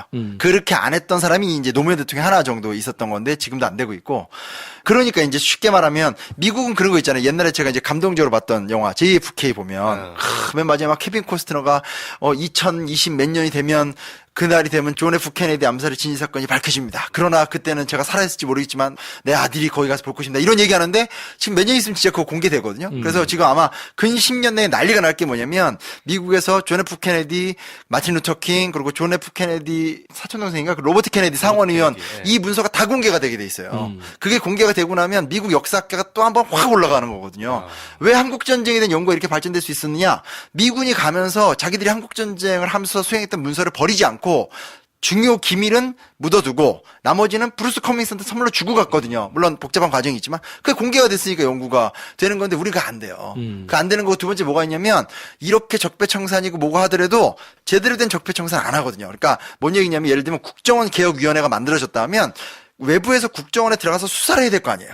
그렇죠? 그리고 뭐 국정교과서든 문화예술 블랙리스트든 뭔가 제대로 된 수사권이 있어야 되는데 수사권이 없는 상태에서 수사와 기소권이 없는 상태에서 그냥 조사 정도 하는 거고 적정 자료는 예를 들면 국방부든 국정원이든 자기들이 내키는 거에 따라서 주든지 말든지 하는 형태가 되는 거예요. 옛날에 과거사 진상 조사할 때도 국방부 쪽은 아예 못 들어갔거든요. 왜냐면 조사밖에 못하니까 국방부에서 문을 걸어 닫으면서 그건 영상으로도 나오기도 했었거든요. 그러니까 그나마 최근에 뭐 좀 알려진 걸로 국정원 이렇게 개입했다 하는 건 실제로는 국정원에서 준 정보 이런 것들이 대부분이고 이러거든요. 실제 그 앞뒤를 다 따져보면 그게 무슨 얘기냐면 여전히 우리 사회가 국가기록물에 대한 관리를 안 하고 있고 그리고 그런 국가기록물을 학자들에 의해서 충분히 검토해서 할 수 있는 시간을 안 주고 있고 그 다음에 실제로 각종 위원회들 있잖아요. 며칠 전에 5.18이었지만 분명히 5.18에 들어가서 진압했던 사람들이 우린 지금 전두환만 계속 얘기하고 있는데 중요한 게 뭐냐면 7공수여단, 11공수여단 이렇게 들어갔잖아요. 그러면 그거는 공수여단이라는 얘기는 일반 사병이 아니라 부사관들로 만들어진 전문부대라는 말이잖아요. 그러면 거기에 왜 기록이 없겠어요? 그렇지 않아요? 왜 그 사람들이 지금 아마 군복무 하고 계시거나 아니면 은퇴하시는 분들 이런 사람이 있을 텐데 그러면 그게 까지면 들어가서 뭘 그 사람을 체포하겠다는 얘기가 아니라 명령 받아서 했다는 거라면 단 한 명이라도 내가 그때 어떤 명령과 어떤 과정 속에서 이 끔찍한 일을 했습니다라는 게 나오면 정말 어떤 과거를 바라보는데 너무 큰 도움이 되는데 안 되거든요.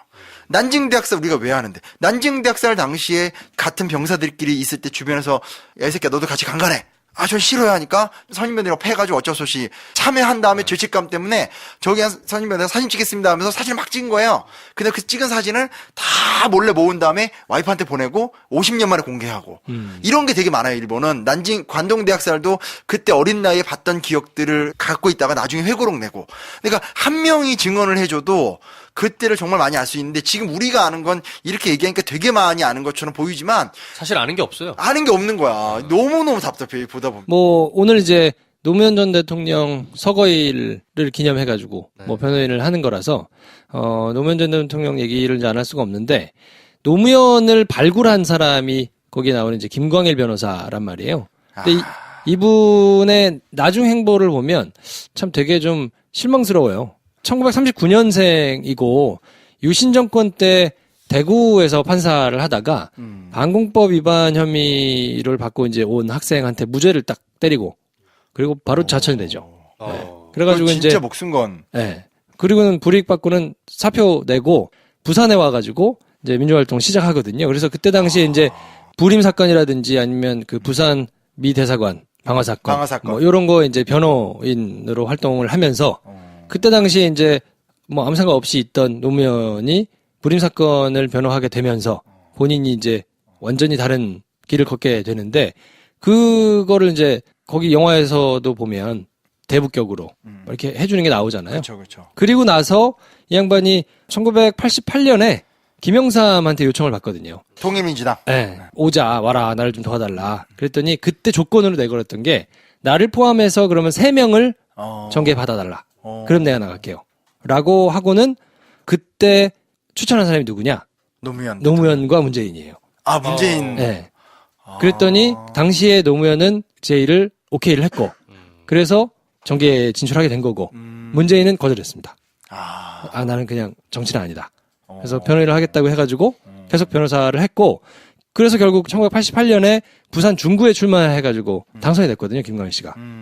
그리고 1990년에 이제 3당 합당을 할 때 이렇게 들어갔으니 3당 합당을 하겠어요? 자기가 할 수가 없잖아. 그래서 이때는 반대했어. 노무현 전 대통령 그때 막 명패 던지고 청문회 스타 되고 난리 났잖아요. 그리고 꼬마 민주당에 남겠다고 그래서 본인이 남았는데 이때부터 뭐 이후의 거는 더 자세하게 찾아봐야 알겠습니다만 두 사람의 길이 조금 갈리기 시작합니다. 노무현 대통령하고 네. 김광일 전 의원하고. 그래서 꼬마 민주당이 이 신민주연합당하고 합당해가지고 민주당이 됐는데 그렇죠. 따라가지 않아요.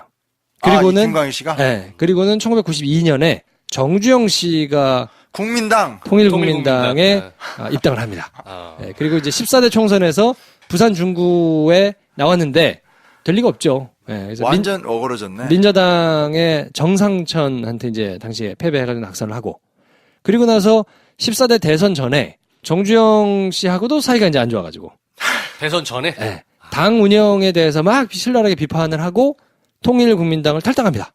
네. 그때 김동길 교수 뭐 이런 사람 같이 뭐 그렇죠. 있었는데. 그래서 이제 탈당을 하고 나서 문민정부가 출범을 했잖아요. 네. 그래서 이제 김영삼이 통크에 제안을 한 거지. 왜냐면 이제 자기 때문에 정계에 입문한 사람이니까. 통은 커. 네. 그래가지고 대통령 비서실장을 하고. 네. 김영삼 대통령이 이제 대통령 비서실장도 하고 또 국민고충처리위원장도 하고. 뭐 이래서 이제 이 삶의 궤적이 처음에는 굉장히 노무현에게 이제 영향을 주고 정계로 이제 발굴했던 사람인데 나중에는 이렇게 가다가 약간 이상해지는 거죠. 그리고는 2004년에 종집을 찍습니다. 월간조선하고 그때 인터뷰를 했는데 뭐라고 인터뷰를 하냐면 제목이 이거야. 노무현은 열등 우월의식이 뒤섞여 균형 감각을 잃은 인물이라고 이제 제목이 나와서 자기가 함량 미달의 인물을 정치에 입문을 시켜가지고 이 국가적인 불행을 초래해서 그 책임감 때문에 굉장히 고민했었는데 탄핵안이 가결돼가지고 마음이 너무 좋다고? 편하다. 부담이 너무 없어졌다. 뭐 있다고 인터뷰를 하면서 너 있네 진짜. 거의 이제 종지부를 찍었죠. 예, 그리고 결국 이제 2010년에 돌아가셨어요. 그러니까 지금 돌아가셨어요? 예, 초반에는 굉장히 좀 선구자적인 역할을 부산 지역에서는 제야 인사로 민주화 운동에 굉장히 열심히 일을 했던 사람인데 말년은 하여튼 뭐 이렇게 초라하게. 말로가 참 좋지 않네요. 네. 근데 이제 요때 비슷하게 있으면서 열심히 일을 했던 이제 문재인 변호사는 2004년에 월간조선에 이런 인터뷰를 하고 있을 때 본인은 대통령을 이제 변호했잖아요. 그쵸. 변호인단의 간사를 맡아가지고 본인 이제 그때 그 변호인단의 헤드가 이제 문재인이었고 네. 반대로 이제 검사단이라고 해야 되나? 공격 창이 이제 김기춘이었어요. 소추위원이 김기춘이었죠. 네. 그리고 이제 2004년 3월 12일 날 탄핵안이 가결이 돼가지고 5월 14일 날 기각됐거든요. 근데 이때는 제가 뭐 이제 아주 어렸을 때라 그렇게 크게 자세하게 내용을 안 들여다봤었는데 주문 기억나요? 주문? 그 주문이라 그래서 읽잖아요. 아, 왜 피청구의 대통령 박근혜를 파면한다. 만장일치로 뭐 이렇게 했잖아요. 군대 있었어요. 근데 이때 저- 주문을 국방일보로 받아봤어요. 이때 주문은 사실 생중계를 안 했으니까 우리가 이제 기억이 안 나는데 이렇게 돼 있더라고요. 주문이 7인 이상이 출석하였으나 6인 이상이 인용하지 않았으므로 기각. 이렇게 나온 거예요. 그러니까 공개를 안 했어. 몇 명이 어떻게 됐는지를 공개를 안 한 거예요. 왜냐면 대박 맞을까봐. 이게 10년이 지난 뒤에 내용이 밝혀집니다. 그래서 이 중에 3명은 인용을 했었고 5명은 기각, 1명은 각하. 그래서 6대3으로 이게 된 거라 원사이드하게 간 것도 아니었어요. 그러네. 생각보단 굉장히 그냥 잘라버리자 이게 셌단 얘기네. 그렇죠. 인용을 한 놈이 누구야 도대체. 와. 그래서 뭐 아니, 어처구니가 없네. 진짜. 얘기를 해도 이제 뭐 잘 모르는 저도 잘 모르겠는 그렇지, 옛날 모르지 말하면. 분들이신데 이렇기 때문에 되게 깬다 그 얘기는. 그 제가 이상하게 느꼈던 건 제가 아무리 봐도 네. 여러 가지를 봐도 아니 이거는 8대 0인데 실제로 그때 당시에 만나보면 법조인들의 상당수가 위험하다 그랬어요. 그러니까 탄핵이 가결될 것 같다. 그렇죠. 그때 당시에는 이제 한참 제가 여기저기 막 불려다니면서 법조계 기자. 그 라디오 패널도 하고 막 이랬잖아요. 그러면서 만난 상당수의 변호사라든지 뭐 이런 분들이 위험하다. 아닐 수 있다. 근데 그게 요런 그때 당시에 결정이 있었기 때문에 체감적으로 아는 거죠, 그분들은. 아, 이게 만만하지 않다. 앞으로 차 기자 몇 달 내에 나올 텐데 그것 때문에 이제 막 여기저기 추적하고 있는데 김기춘이 지금 잡혀 있잖아요. 잡혀 있는데 이 사람 원래 법조인이잖아요. 그래가지고 세상에 블랙리스트 이런 거 무죄인 걸 입증하려고 1981년에 전두환이 정권 잡은 다음에 이제 대규모로 공무원을 숙청해요. 그거를 자기의 구명으로 뽑아서 재판부에 내고 막 그래요. 그러니까 자기도 똑같이 특수 상황에서 그냥 그 어떤 공무를 하기 위해서 일부러 다 파면시킨 거다를 통해서 그 근거로 법리로 세상에 전두환이 81년에 정권 잡을 때 걸 인용하는 거예요. 그러니까 뭔 얘기냐면 우리는 어떻게 사람이 그럴 수 있어. 나쁜 놈 이렇게 생각하는 그러니까 어떤 우리의 법 감정이라는 건 그냥 우리의 도덕적 감정하고 거의 차이가 없잖아요. 근데 한국의 사법부라는 건 정말 1960년대 70년대 이후부터 정말 어떻게 보면 너무 오랜 기간 동안 자기네들이 어떤 그런 부도덕함과 무력함을 감추기 위해서 아주 끊임없이 이런 어떤 법리의 세계로 스스로를 감춰간다고 해야 되나? 그러니까 누가 봐도 이거는 잘못된 거고 솔직히 인용할 쪽에 어떻게 전두환이 1981년에 권력 잡은 다음에 쓸어버린 거를 갖다가 그것도 교도소에 갇혀있는 김기춘이 직접 찾아서 변호사한테 알려서 소명자료로 재판부에 냈다는 게 이게 언론에는 거의 보도가 안 됐어요. 보도 안 됐는데 막 찾다 알아낸 건데 그 발상이 너무 놀랍지 않아요? 그러니까 평생 법조계에 있던 사람한테는 도덕과 정의가 중요한 게 아니라 내가 살 수 있는 근거가 뭐지? 81년에 그렇게 했던 게 있었어. 이게 정말 사법부가 너무 무서운 것 같아요. 법하는 사람들의 무시무시한 것 같아요. 한심하면서도 굉장히 서늘하네요. 손을 하죠. 왜냐면 이게 우리가 한심하다고는 얘기는 하지만 이런 거잖아요. 입시제도 문제라고 하지만 입시제도 앞에서 순응할 수밖에 없는 것처럼 법 말고는 우리를 구제받을 수 있는 게 없는데 법조인들이 그러고 있다는 거잖아요. 야, 난 근데 이게 그건 진짜 깬다. 심각하네요. 아무튼 그래서 뭐 김광일 변호사의 말로가 참 초라했던 것처럼 우리도 저기 영화 하나 크게 히트 친 다음에 나 좀 껴줘. 그래서 우리도 한 환갑 되고 나면 은퇴하자. 아무것도 하지 마. 60 넘어서. 하지 마. 60은 좀 젊고 아무튼 한 70이나 아무튼 어느 시점에는 안 하는 게 나은 것 같아요. 노년에 너무 망가지는 사람이 저도 이제 제가 옛날에 대학생 때 되게 열심히 따르고 할 때 목사님이 정말 막 농촌 운동하고 하여튼 한국 기독교 아주 헌신적인 분이셨는데 망가지더니 진짜 제가 잊지 못하는 게 막 교회 건축을 되게 크게 했다? 큰 교회 건축당에서 자기가 70년에 청계천에서 고생한, 그러니까 너무 안 어울리는 거 있잖아요. 그러니까 어떤 진짜 이렇게 이제 금수저 돼서 회상하듯이 그런 설교를 할 때 똑같은 설교를 그 전에 들었을 때는 너무 느낌이 다르더라고요. 근데 저는 이게 덧붙여 생각나는 게 뭐냐면, 어찌됐건 김영삼 대통령이라는 게 참 대단한 인물이라는 게, 노무현 대통령 컨택했잖아요? 그때 누굴 같이 컨택했냐면, 같은 코스는 아니지만, 이인재. 그러니까 통일민주당 초선 의원이 이제, 노무현, 이인재. 이 둘이 이제 또 청문회 스타들이잖아요. 물론 이제 워낙 노무현 대통령이 유명했긴 했지만, 이인재도 그때 되게 잘하는 걸로 명성을 날렸죠? 98년인가, IMF 끝자락에 2명을 또 받아들입니다. 신한국당에. 그게 누군지 아세요? 이명박과 박근혜.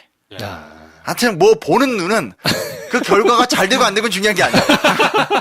여튼 이렇게 선구하는 어쨌건 저놈은 사이즈가 좀 어이구 알이 굵어. 요런 눈은 있다, 물건을 이거는. 고르는 능력으로는 결과를 제가 얘기하지 않습니다. 어떻게 될지는 모르겠는데 큰 놈들은 맞아. 맞아. 일단 내 쪽으로 포섭해. 이게 왜냐면 김대중 대통령 좀 사실 그게 없잖아요. 김대중 대통령이 딱 뽑아서 뭐가 이렇게 나오는 사람 거의 없는데, 김영삼 대통령 쪽 따라가다 보면 계속 이 사람도 이런 게 너무 많아 진짜. 결과의 긍부는 제가 얘기하지 않겠습니다. 뭐 이재호, 김문수도 마찬가지고요. 맞아. 네. 이재호, 김문수도 마찬가지고. 네. 민중당 하던 사람들. 네. 참 스펙트럼이 넓은 양반이네 정말. 자, 그래서 오늘은 뭐 변호인 영화를 놓고 뭐 이런저런 아무 말 대잔치에 가까운 얘기를 막 이제 했는데, 아무 말 대잔치라니 욕심 이렇게 역사의 배경을 얘기했구만요. 맥락이 막 이렇게 널뛰어가지고 제가 이 가르마를 잘 못 타서, 아무튼 처음이니까 그러려니 해주시고 하다 보면 좋아지겠죠. 다음 주에는 저희가 뭐 요거의 하편을 원래는 해드려야 되는데 5월, 6월이 좀 바쁜 달이기 때문에요. 다음 주에는 조금 특별한 손님을 모실 거거든요. 어떤 분을 오십니까? 고 문익환 목사님의 조카이자 현재 향년 98세이신 문동환 목사님, 그러니까 문익환 목사님의 동생이시죠. 근데 따님이신 문영미 선생님. 정말 아리따운 외모. 박할린 선생님보다 더 예쁘다. 그렇지. 네, 진짜요. 사실이에요. 사실이죠. 저는 칼린을 잘 알잖아요. 네. 칼린은 어깨가 너무 넓어. 이렇게 막 말해도 돼요? 나를 때릴 것 같아. 걱정되네 진짜. 키도 나만해. 받고 싶지 않고요. 하여튼 문영민 선생님 모셔서 문익환 목사님 얘기나 살아있는 한국 현대사 이야기 좀 그런 얘기 해보면 재밌을 것 같아서, 가끔 이제 또 김프로 쇼에서 데려올 수 없는 사람들에 대해서 또 섭외력을 제가 또 발휘할 수 있기 때문에 정말 듬직하네요. 그래서 다음 주에는 저희가 문익환 목사님과 관련된 특집을 한번 준비를 해드리고, 변호인과 관련된 뭐 불임 사건 내지는 뭐 이런 이야기는 저희가 그 다음 주에 한 주 건너서 한 주 건너가지고 편성을 해드리는 걸로 하겠습니다. 그러면 저희는 다음 주에 문영민 선생님 모시고 다시 인사드리도록 하겠습니다. 다음 시간에 뵙겠습니다. 감사합니다. 감사합니다.